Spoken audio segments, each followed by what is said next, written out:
We have 125, just about 125 school buildings in the city of Boston. Only 30-some have modern HVAC systems at all. Every dollar that comes down from the infrastructure packages for our recovery, we are putting to good use at the city level, and this is just one of many, many projects that are teed up, ready to go, and that will have immediate tangible impact. This is what Build Back Better is all about. It's about how we don't just have one fabulous place like this that is beautiful and inspiring and energy efficient, but that we have more and more. Build Back Better is about the underlying technology. It's also about helping the cities, so the cities will be in a position to be able to purchase what they need so we can have more and more like this. An investment like this is an investment in our future. Our great new mayor, Michelle Wu, leading as a Green New Deal city, this incredible effort that we're going to have nationwide. But Boston is going to be right at the front of the line because we want to be the standard, and we have a great new leader to accomplish. But this is not just about avoiding harms. This is really about reaching for that brightest version of our future, which is right within grasp. And that's what Build Back Better is all about, making sure that we do it for our educational institutions and for homes across Massachusetts. In terms of resiliency, we did not put in a basement, thinking about potential flooding. Everything is up on the roof or scattered throughout the building as we go up.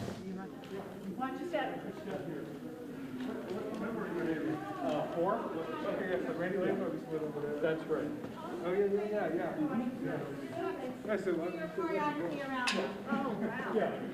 yeah. And this is a dance studio. The plywood that you see will be a mirror wall. This is sort of one of the, I think, one of the most unique spaces in the building. There are a lot of great spaces in the building. Is there a baseline amount of savings from the other building that they will be paying less for energy costs? It's about 52% reduction in energy costs, which translates to about $150,000 a year, or about $7.5 million over a 50-year lifespan. And if you could talk about the advances in glass. So here we see some of the passive actions that we took. This is all triple pane glass, which really reduces both heating and cooling loads. It's also covered with frit above and below, which again reduces some of the glare, reduces some of the cooling loads. And then you can see outside the window the solar shades, the perforated metal that really cuts down on glare, cuts down on the heat buildup. The triple pane glazing allowed us to dramatically reduce the size of the mechanical systems. It allowed us to eliminate most of the perimeter radiation. But in this space, this really is Build Back Better. Yeah, no, this is the perfect example of Build Back Better. Right. You must have heat pumps somewhere. We have heat pumps. Yep. And, yeah, we'll take you to a heat pump farm. So, as you can see in front of you, a bunch of VRF heat pumps. VRF, or variable refrigerant flow. The refrigerant is really the workhorse of this system. So the name pump comes from the fact that even on a day like today, when it's pretty chilly outside, in fact, even when it's 0 degrees outside, that's going to pump heat into our building using electricity as the fuel to provide that. So this system heats entirely without fossil fuels and is therefore as green as the electricity that provides it.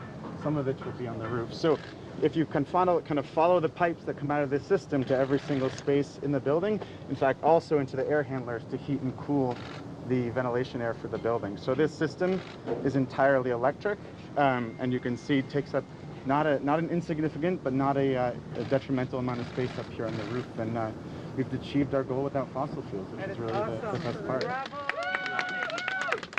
We also have an empty area back here, which is reserved for solar panels.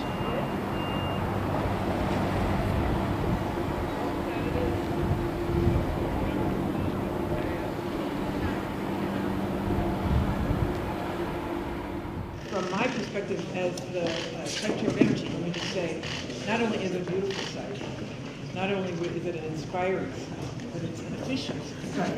There you've got these very aggressive goals to be able to reduce greenhouse gas emissions. And what's embedded here are the examples of how we can get there. And so whether you've got triple pane glass or heat pumps, electric heat pumps on the roof, making sure the insulation is really robust, you know, and the fact that this building is going to save $150,000 a year in energy savings, and all of that money is money that can go in education. We can make such good use of the resources that are available from the federal and the state level, deploying them right away to ensure we are building green infrastructure, creating economic opportunity, putting people back to work in Boston, and really laying the foundation for generational change. And we're looking to you for the solutions that we can also trumpet across the country, because I know Boston can be a leader for the country. We're looking to make Boston the greenest city there is, and so we